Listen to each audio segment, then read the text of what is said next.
Darshan and gang ನಿಂದ ರೇಣುಕಾಸ್ವಾಮಿ ಕೊಲೆ case 11 ದಿನ ಪೊಲೀಸ್ ಕಸ್ಟಡಿಯಲ್ಲಿರೋ ದರ್ಶನ್ ದೇಹದ ತೂಕ ಕಡಿಮೆ ಆಯ್ತಾ? ದರ್ಶನ್ ಆರೋಗ್ಯದ ಬಗ್ಗೆ ಮೆಡಿಕಲ್ ಎಕ್ಸಾಮಿನೇಷನ್ ವರದಿ ಬಹಿರಂಗವಾಗಿದೆ. 1 kg ಕಡಿಮೆ ಆಗಿ ಮತ್ತೆ ಅದೇ ತೂಕಕ್ಕೆ ಬಂದಿರುವ ದರ್ಶನ್ ಬಿಪಿಯಲ್ಲಿ ಬದಲಾವಣೆ ಆಗಿರೋ ಮೆಡಿಕಲ್ ಟೆಸ್ಟ್ ವರದಿ ಲಭ್ಯ. ಎಕ್ಸಾಮಿನೇಷನ್ ಮಾಡಿದಾಗ ಇದ್ದ ಬಿಪಿ ಕಸ್ಟಡಿಯಲ್ಲಿದ್ದ ದಿನಗಳಲ್ಲಿ ದುಪ್ಪಟ್ಟಾಗಿದೆ. ಪಿಸಿ ಕಸ್ಟಡಿಯಲ್ಲಿದ್ದ ಅಷ್ಟು ದಿನ ದರ್ಶನ್ಗೆ ಟೆನ್ಷನ್ ನೋ ಟೆನ್ಷನ್. ಬೌರಿಂಗ್ ಆಸ್ಪತ್ರೆ ಮತ್ತು ಮಲ್ಲತ್ತಹಳ್ಳಿಯ ಪ್ರಾಥಮಿಕ ಆರೋಗ್ಯ ಕೇಂದ್ರದಲ್ಲಿ ಪರೀಕ್ಷೆಯಾಗಿದೆ. ರೇಣುಕಾಸ್ವಾಮಿ ಕೊಲೆ ಪ್ರಕರಣಕ್ಕೆ ಸಂಬಂಧಿಸಿದಂತೆ ದರ್ಶನ್ ಅಂಡ್ ಗ್ಯಾಂಗ್ ಈಗಾಗಲೇ ಬಂಧನವಾಗಿದ್ದಾರೆ. ಇನ್ನು 11 ದಿನ ಪೊಲೀಸ್ ಕಸ್ಟಡಿಯಲ್ಲಿರುವಂತಹ ದರ್ಶನ್ ದೇಹದ ತೂಕ ಕಡಿಮೆ ಆಯ್ತಾ? ದರ್ಶನ್ ಆರೋಗ್ಯದ ಬಗ್ಗೆ ಮೆಡಿಕಲ್ ಎಕ್ಸಾಮಿನೇಷನ್ ವರದಿ ಬಹಿರಂಗವಾಗಿದೆ. 1 kg ಕಡಿಮೆ ಆಗಿ ಮತ್ತೆ ಅದೇ ತೂಕಕ್ಕೆ ಬಂದಿರುವಂತಹ ದರ್ಶನ್. ಇನ್ನು ಬಿಪಿಯಲ್ಲೂ ಕೂಡ ಅನೇಕ ಬದಲಾವಣೆ ಆಗಿರೋದ್ರ ಬಗ್ಗೆ ಮೆಡಿಕಲ್ ಟೆಸ್ಟ್ ವರದಿಯಲ್ಲಿ ಲಭ್ಯವಾಗಿದೆ. ಎಕ್ಸಾಮಿನೇಷನ್ ಮಾಡಿದಾಗ ಇದ್ದ ಬಿಪಿ ಕಸ್ಟಡಿಯಲ್ಲಿದ್ದ ದಿನಗಳಲ್ಲಿ ದುಪ್ಪಟ್ಟಾಗಿದೆ. ಬೌರಿಂಗ್ ಆಸ್ಪತ್ರೆ ಮತ್ತು ಮಲ್ಲತ್ತಹಳ್ಳಿಯ ಪ್ರಾಥಮಿಕ ಆರೋಗ್ಯ ಕೇಂದ್ರದಲ್ಲಿ ಪರೀಕ್ಷೆಯನ್ನ ಮಾಡಲಾಗಿದೆ. ದರ್ಶನ್ ಬಂಧನವಾದ ದಿನ 11/6/2024.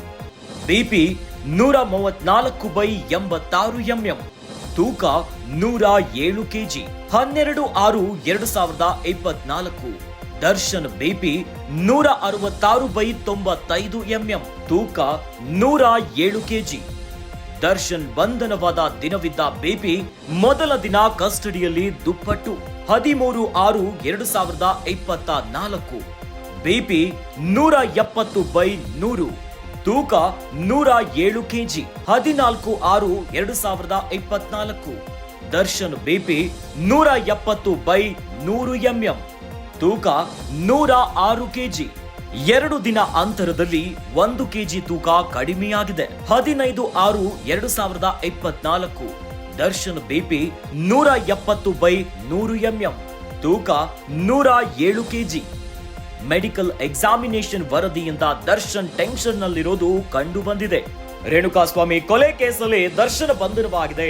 11 ದಿನ ಪೊಲೀಸ್ ಕಸ್ಟಡಿಯಲ್ಲಿರುವಂತಹ ದರ್ಶನ್ ದೇಹದ ತೂಕ ಕಡಿಮೆಯಾಗಿಬಿಟ್ಟಿದೆ. ಏನೋ ದೇಹದ ತೂಕದಲ್ಲಿ ಏರುಪೇರು ಆಗ್ತಾನೆ ಇದೆ. ದರ್ಶನ್ ಆರೋಗ್ಯದ ಬಗ್ಗೆ ಮೆಡಿಕಲ್ ಎಕ್ಸಾಮಿನೇಷನ್ ವರದಿಯಲ್ಲಿ ಬಹಿರಂಗವಾಗಿದೆ. 1 kg ಕಡಿಮೆಯಾಗಿ ಮತ್ತೆ ಅದೇ ತೂಕಕ್ಕೆ ಬಂದಿರುವಂತಹ ದರ್ಶನ್ ಬಿಪಿಯಲ್ಲಿ ಬದಲಾವಣೆ ಆಗಿರುವಂತಹ ಮಾಹಿತಿ ಮೆಡಿಕಲ್ ಟೆಸ್ಟ್ ವರದಿಯಲ್ಲಿ ಲಭ್ಯವಾಗಿದೆ. ಎಕ್ಸಾಮಿನೇಷನ್ ಮಾಡಿದಾಗ ಇದ್ದ ಬಿಪಿ ಕಸ್ಟಡಿಯಲ್ಲಿದ್ದ ದಿನಗಳಲ್ಲಿ ದುಪ್ಪಟ್ಟಾಗಿಬಿಟ್ಟಿದೆ. ಪಿಸಿ ಕಸ್ಟಡಿಯಲ್ಲಿದ್ದ ಅಷ್ಟು ದಿನ ದರ್ಶನ್ ಟೆನ್ಷನ್ ನಲ್ಲಿದ್ರು. ಏನೋ ಬೌರಿಂಗ್ ಆಸ್ಪತ್ರೆ ಮತ್ತು ಮಲ್ಲತ್ತಹಳ್ಳಿಯ ಪ್ರಾಥಮಿಕ ಆರೋಗ್ಯ ಕೇಂದ್ರದಲ್ಲಿ ಪರೀಕ್ಷೆಯನ್ನ ಮಾಡಲಾಗಿದೆ.